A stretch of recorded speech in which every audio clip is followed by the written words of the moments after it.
का और रुखसती ये सब एक साथ हुई जी है ना। अच्छा वो तो दिखाओ, वो एक मेन चीज इसको निकाह से ज्यादा उस चीज की फिक्र थी, बहुत ज्यादा थी, फ्लावर ब्लास्टर। हाँ कि जब जैसे ही निकाह और ये एक भंड भी मार दिया था इसमें किसी ने, थैंक गॉड मैंने एक अलग से हाँ। मंगा के रखा था फॉर सेफ साइड। अच्छा सेफ साइड के लिए भी कि जब ये मोमेंट हुआ हाँ, और जब ये फ्लावर ब्लास्टर हुआ हाँ। तो अभी एक अंकल थे जो आके सीधा मेरे कैमरामैन में उन्होंने टक्कर मार दी और उनका कैमरा यूं हो गया और वो मोमेंट रुइन हो गया। बट थैंक गॉड क्योंकि मेरे पास वो सेफ साइड एक था फ्लावर ब्लास्टर, तो वो हमने एक बार दोबारा किया।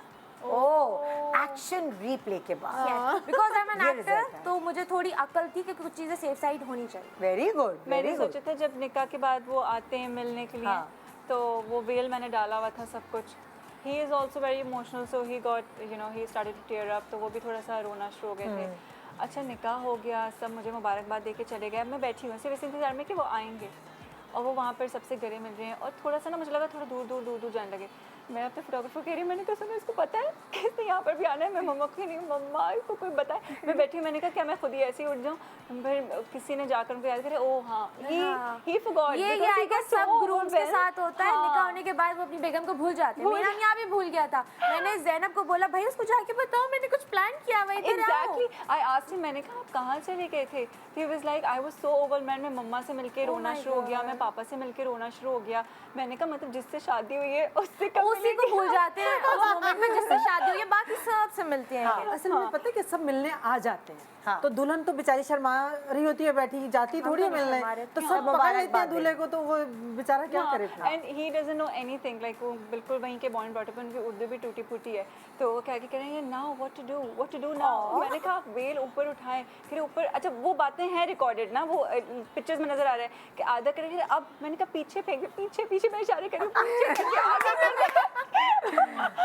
तो ये हुआ था। अच्छा रेहान के साथ ये हुआ कि वो जो लगी हुई थी निकाह सेपरेट है, उसमें जब वो एंटर होने लगा तो उसका कुल्ला उसमें अड़ गया। सेम लेकिन उस बेचारे ने गया। लेकिन उसने ऐसा किया कि कुल्ला, उसने फिक्र नहीं की कि मेरे बाल चिपके हुए कुछ, उसने कुल्ला एक साइड में रखा और अपना पूरा क्योंकि उसको पता था अगर उसने मोमेंट ड्राइंग किया ना तो उसकी खैर नहीं, तो उसने कुल्ला उतार के साइड पे रखा, उसने वो किया। कुल्ला उतार दिया। लेकिन कुछ चीजें ऐसी होती हैं शादी में जो हम प्लान करते हैं नहीं भी हो पाती। Exactly, but it's okay. It's okay. अच्छा अब ये वाली चीजें बहुत जरूरी होती हैं, लेकिन उसके बाद की जिंदगी एक्चुअली ये सारी चीजें जिम्मेदारियां डाली जा रही होती है लड़कियों पर, और ये सब एक उसका वो कहते हैं ना कि सजा के पेश किया जाता है, शादी, कपड़े, ज्वेलरी, मगर फिर प्रैक्टिकल लाइफ ऑब्वियसली शुरू हो जाती है। तो एक हमारे पास क्या नाम है, इकरा अपने एक्सपीरियंस शेयर करने आई हैं और कुछ समझाएंगी भी हमें, है ना। चलें जी, सवाल कर रही हैं। ओहो अच्छा भाई वो सवाल कर रही हैं और वो परेशान है। मैं तो समझी कि हमें कुछ समझाने आएंगी, ये तो समझने आ रही हैं। चलें, अब समझदार अम्मियाँ बैठी हैं और आप लोग भी अब समझदार हो चुकी हैं, तो एक समझदारी वाला एक्सपीरियंस जो है आप शेयर करेंगी। जी क्या सवाल है आप लोगों का? जी अस्सलाम वालेकुम निदा, मेरा नाम इकरा है। मेरी रिसेंटली ना अभी शादी हुई है। असल में मेरे साथ प्रॉब्लम ये है कि मैं घर में सबसे छोटी और लाडली, आपको पता है छोटे बच्चे तो बहुत ज़्यादा लाडले होते हैं। तो ये था कि बस बचपन से कभी अम्मी के बगैर रही भी नहीं थी। इवन ये कि जब छोटे होते हैं बच्चे, जैसे खाला नानी वगैरह के यहाँ रुकने के लिए जाते हैं, तो मेरे साथ ये था कि बस अम्मी के साथ ही जाना है और अम्मी के साथ, अम्मी के बगैर मतलब यानी कि कहीं रहने का, कहीं रुकने का अम्मी के बगैर तसव्वुर ही नहीं था।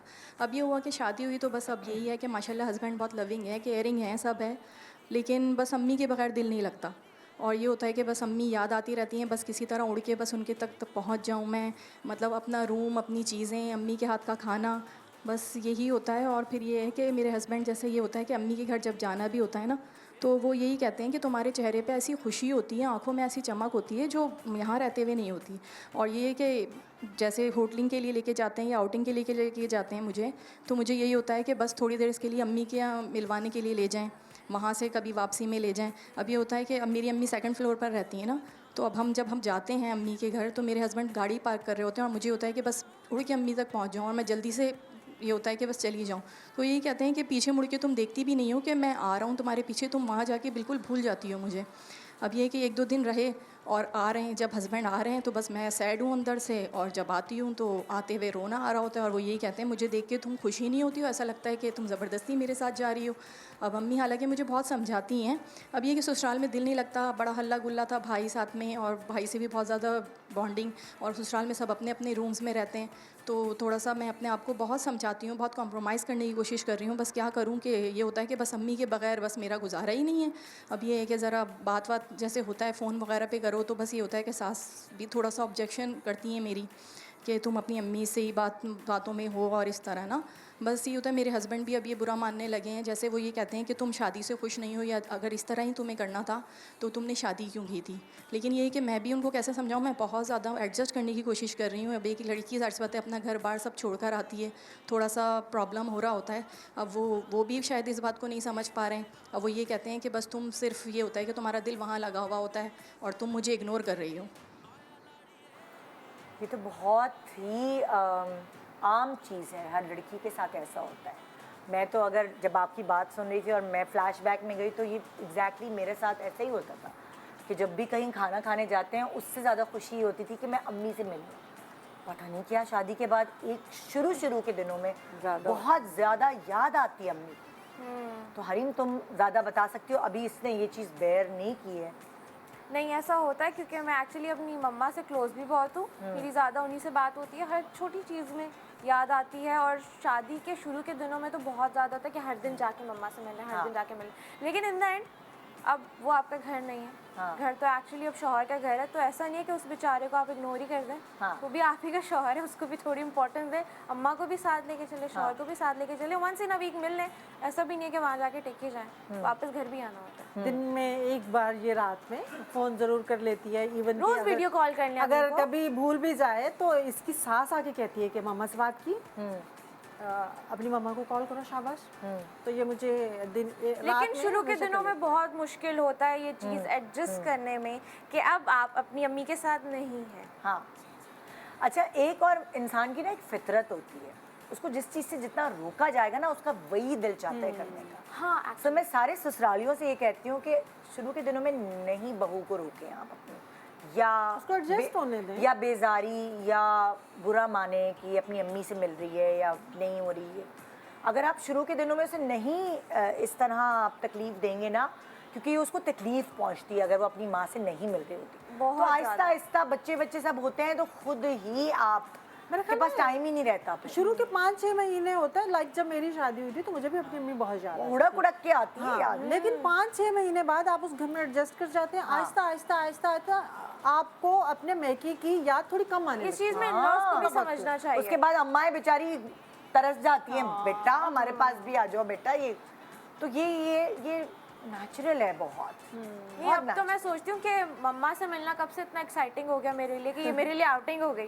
वरना जब साथ रहते थे तब क्या चलो घर जाना है, लेकिन अब मम्मा से मिलने जाना है तो ये एक एक्साइटिंग चीज़ हो गई है। बहुत मज़ा आता है भाई। यार, जब मैं शूट से आती थी तो ये भले अपने कमरे में सो रही होती थी, मैं एकदम झांकती थी और सो रही हूँ और कह के चली जाती थी, तो एक सुकून था कि कमरे में है। तो अब नहीं होती तो बिल्कुल सन्नाटा है घर में, इसके कहकों की आवाज़ें आती थी। मैं अपने कमरे में होती थी तो इसके कमरे में टीवी देख रही है तो ये माशाल्लाह खिलखिला के हंसती है तो आवाज़ें आती थी। बहुत वियर्ड हंसती हूँ और वो कह के बंद हो गए घर में, बिल्कुल खामोशी हो गई। तो अभी ये है कि ये उस दिन आई तो आके ये फिर सो गई, और जब उठी तो कहती मम्मा मैं तो आई आपसे मिलने और सारा दिन सोती रही। अब मैं शाम में पिछले 4 दफ़ा से मेरे साथ ये हो रहा है, मैं घर जाती हूँ मम्मा से मिलने और सो जाती हूँ और उठती हूँ मेरे मियाँ की कॉल आ जाती है, मैं आ रहा हूँ। तो मैंने कहा कोई बात नहीं बेटा, मेरे दिल को सुकून था कि मेरी बेटी मेरे सामने तो सो रही है ना, भले तुम सो रही थी।